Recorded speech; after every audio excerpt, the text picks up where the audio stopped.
Okay, welcome to Inside the Challenge. Today with Bill Dewson of Dewson Architects. Bill, thank you for joining. And My pleasure. and so Bill's going to talk about a challenge that occurred as a result of tearing down a home in Toronto. And with that said, I will now be quiet and I will sit in the bleachers at a Jays game on row Okay. 500, and Bill will take over. Okay. Okay. Thanks. Um, yeah.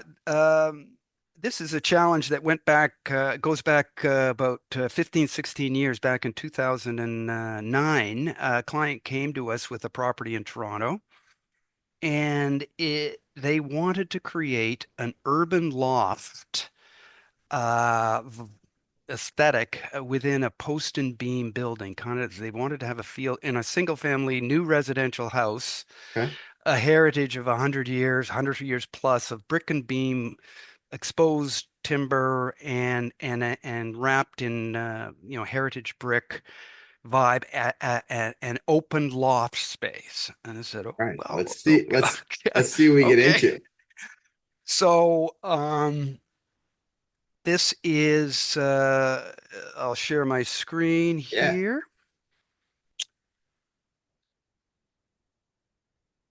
Okay, can you see that? Not yet.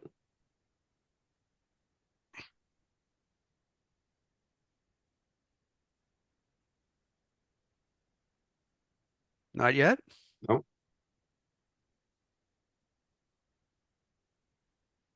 Yep.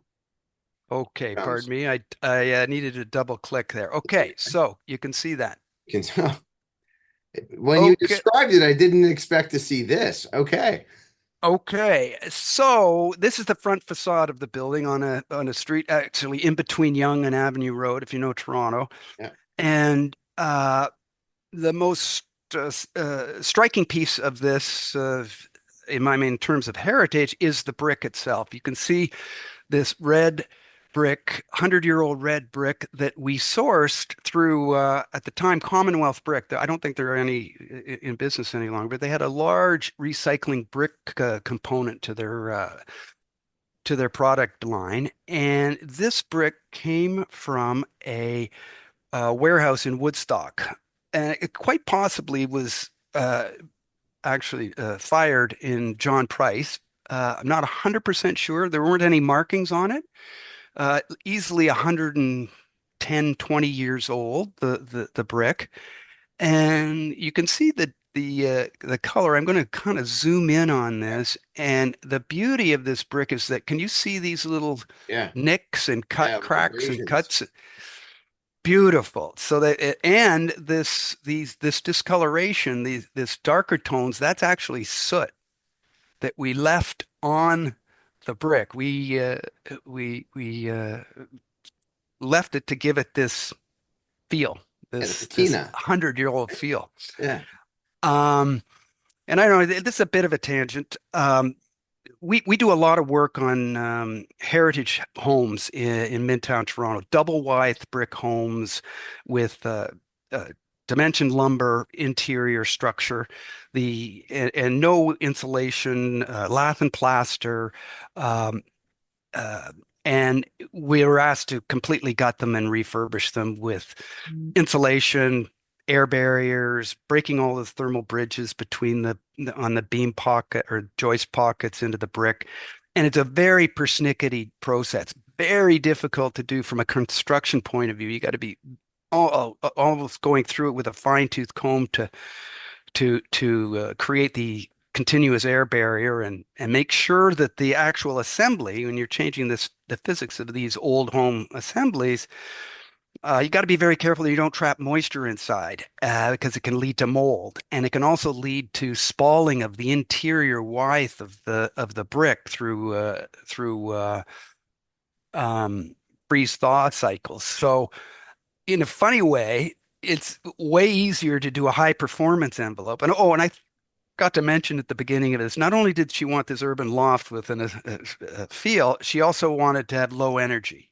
So she wanted to have a highly sustainable building. So we're working. You're smiling about in this. 6 different directions. It's a challenge. It's a challenge, but less so of a challenge actually using reclaimed brick and building up the envelope, and being able to do a thermal wrap around the sheathing of the exterior envelope and get all of the air barriers connected to these windows are triple glazed, and and limit the all the thermal bridges. So in a funny sort of way, it was easier to tear it down and create an authentic building that was high performance than it would have been if we just found a brick building that we gutted and renovated from. Right. So and and also we wanted to be able to play off the heritage with contemporary, like accentuate the heritage aspects of the building with contemporary elements. So the windows, not only are they triple glazed, but we didn't put muntins in them. So we made it modern. So it looks like it's been a building that's been renovated. Right. New doors and also this is you can see the solar panels at the top. We've got a 25 panel solar array that was contracted during the original FIT program with the Ontario government. We were able to secure a contract for 80 cent kilowatt hours. Every kilowatt hour that we put back into the grid, we got 80 cents for. So um, that's part of the lower energy aspect of the building. Mhm. Um, let's go inside. All right. This is inside. This is the ground floor. This is a kitchen looking out towards the rear with living and sitting area and dining stairs you can see up to the rear. And what you'll notice, and I want to draw your attention to, is the wood. Yeah. We found some reclaimed wood. It was a bit of a search. We tried to find uh, the fellow that was searching for the wood was gave us barns, like southwestern Ontario barns, but the material was like too big, too cumbersome, all mortise and tenon, so there were big gouges out of it. You couldn't get kind of clear runs, and we would have had to mill it down to the size of joists. So that didn't work. And then he came up with this material from a Royal Canadian Air Force hangar outside of Ottawa that had been dismantled about 3 or 4 years earlier and had just been stacked sitting in the yard drying and looking for a home. And oh, beautiful. And it came in these tremendous lengths. Uh, it's 3 by 12, so almost like 2 3/4 inch by 12 inch Yeah. true size. And these were all the cord elements of these trusses. You can imagine these large trusses. I think they were Varendale trusses that spanned this hangar. And when you look closely, Yeah. we it's scarred On with on multiple pieces in different spots. well on every piece Yeah. Yeah. because the webs were steel connections with plates and I think they were tiny shear connections that were in these locations.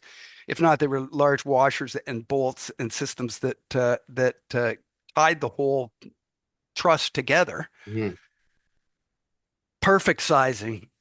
They had plenty of it. Bring it on. And we used it for all of the joists. And you'll see that we also have it running all through all 4 levels. There's a basement and 3 stories. The rim boards are there. And here is a shot looking back at the stairway. You use them as the treads. We used them as the tread of the stair. We used them as headers and rim boards. And here's the stair looking down, the beautiful Doug fir and the 12 inches by 3.5, perfect for a very gracious 11 and a quarter run by 7 and a quarter rise. And yeah, and I think we had a few boards left, but basically we used them all. Yeah.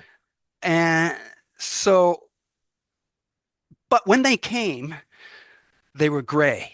right? They were that sort of tired gray that looks that you get when the UV, they've been sitting out in the sun. They had been, the UV had affected the color and Right. turned them gray. Right. Bit somber for for the interior. So we gave them some life by sandblasting. And here you can see we pulled back the original color of the Doug fir, Yeah. and this decking material, that is all the decking from the top of the hangar, the roof of the hangar. Beautiful, gorgeous 6 inch by 1 3/4 inch tongue and groove decking, which became our decking through the building.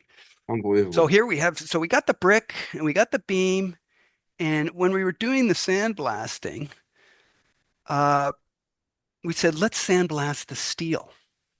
Uh, this is not recycled steel. And at the end of it, when we were sandblasting the steel, we sort of said to ourselves, oh, geez, we should have really gone all the way and found sandblasted steel. But anyway, this is new steel. Yeah. And the ground floor is very open, so we needed to use steel and moment connections to really create. We couldn't get the wood material that would be historic and in the sizes we needed to be able to create the open space. So we used steel, and then we sandblasted the steel, and you can see here the steel was it was primed gray, not the terracotta red, but gray. Mhm. And that's this paint. You can see this blotchy sort of paint, and then there's the sandblast, Mhm. and then we let it just hang out for a while for a couple of months so that it oxidized, and we got this fantastic rust patina, Mhm. and then sealed it with beeswax. And that column looks the same as it does today as it did As it way on the back install. 15 years ago. Yeah. So we got the steel, the wood, and the masonry, and against that whole uh, heritage rough and ready structure and envelope, we used contemporary materials, milled finish, some slate, some. We even had our low voltage wiring that was Yeah. we drilled through, and yeah, that's that was the challenge, and I think I hope she was happy. I mean, you're still smiling about it 15 years later, and I've been smiling the whole time you've been talking about it. So I would say so.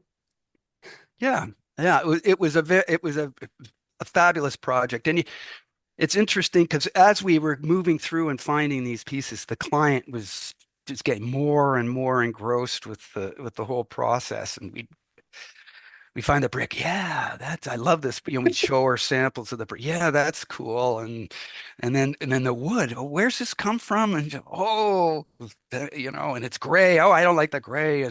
But okay, well, and uh, and then we're sandblasting the steel. Coming over, come and look at the sandblasted steel. Great, great. So it was a real party with the client, which was fun. Yeah, totally. Bill, Yeah. I thank you so much for sharing this. It's a great project to be able to see how like, and these are real like this is some serious challenges being able to source this stuff and to be able to bring it together and execute it at the level that it is. It really looks beautiful. Thank you. Appreciate it. You're welcome.